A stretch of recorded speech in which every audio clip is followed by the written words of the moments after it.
Hello my cute family, आप सबको स्वागत है मेरे क्यूट सी चैनल पे। स्टोरी पसंद आए तो लाइक कर लेना, चैनल सब्सक्राइब कर लेना एंड कमेंट भी कर दिया करना, और चैनल पे न्यू हो तो सब्सक्राइब ज़रूर कर देना। और ये काल्पनिक स्टोरी है, कोई गलत मत सोचना। तो अभी स्टोरी स्टार्ट करते हैं। स्टोरी की स्टार्टिंग होती है विंग एंड वांजी से। जब वांजी विंग को किस कर लिया था तो वांजी से विंग दूर होने की कोशिश कर रही थी, बार बार उनकी चेस्ट पे मार रही थी क्योंकि विंग को सांस लेने में तकलीफ हो रहा था। विंग को ना वांजी बहुत टाइटली पकड़ लिया था, जैसे अपनी बॉडी में वांजी विंग को बिल्कुल इस तरह से पकड़ लिया था, विंग हिल भी नहीं पा रही थी। और वांजी ना विंग की माउथ के अंदर अपनी टंग घुसाने की बहुत कोशिश कर रही थी, लेकिन विंग तो विंग है, नहीं मान रही थी। तो वांजी भी नहीं छोड़ रही थी और विंग सांस लेने में तकलीफ हो रहा था, तो विंग बार बार वांजी के चेस्ट में मार रही थी।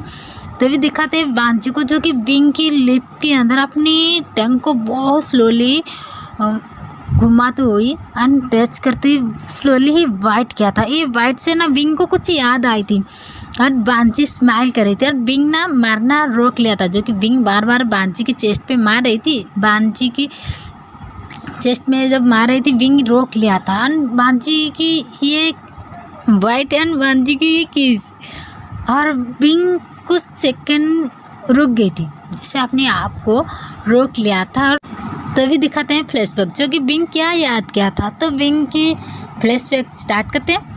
जब विंग यूनिवर्सिटी से बाहर आई थी, जो कि लास्ट फाइनल सी एग्ज़ाम दे के, क्योंकि उनकी यूनिवर्सिटी की पढ़ाई ख़त्म हो गई थी और उनके सारे दोस्त कहा आज पार्टी करें, आज हमारी पढ़ाई ख़त्म हो गई। तो विंग ने कहा हाँ क्यों नहीं। तो उनके सारे दोस्त चली गई थी बियर बार में, और जब बियर बार में चली गई थी तो उनके सारे दोस्त बिल्कुल ड्रिंक करके ड्रंक थी, लेकिन विंग ना ज़्यादा ड्रिंक नहीं की थी, लेकिन थोड़ी सी ड्रिंक की वजह से विंग को थोड़ी सी अजीब फील हो रहा था। तो विंग ना अपनी दोस्त को कहा कि मैं वॉशरूम जा रही हूँ, ओके।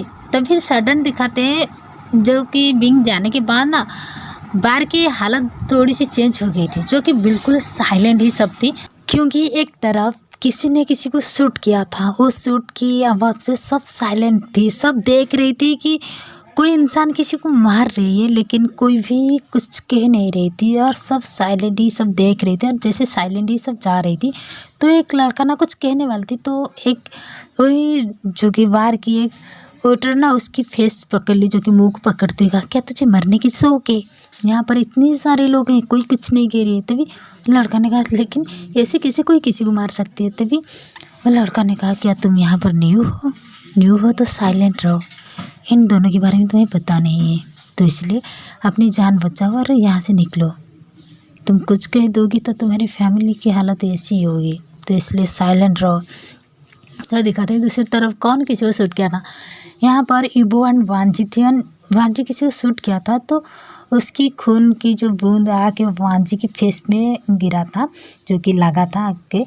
तभी इबो को दिखाते हैं किसी को मार रही थी और कह रही थी कि बता दे, सच बता दे तो तू बच जाएगी। तभी वो लड़का बार बार कह रही थी कि मुझे कुछ नहीं पता। तभी वांजी वो इंसान की हेड पे भी अपनी गन रखती हुई कहा इबो कमान ऐसे किसी के साथ डील करती है, ये नहीं पता कि तो इसकी फैमिली है ना, इसको टपका दे, ये कहती हुई जब वांजी उसको शूट करने वाली थी, तभी वो लड़का ना वांजी को पैर पकड़ लिया और कहा मैं सारे सच्चाई कहूँगी, लेकिन मेरे फैमिली को कुछ मत करना।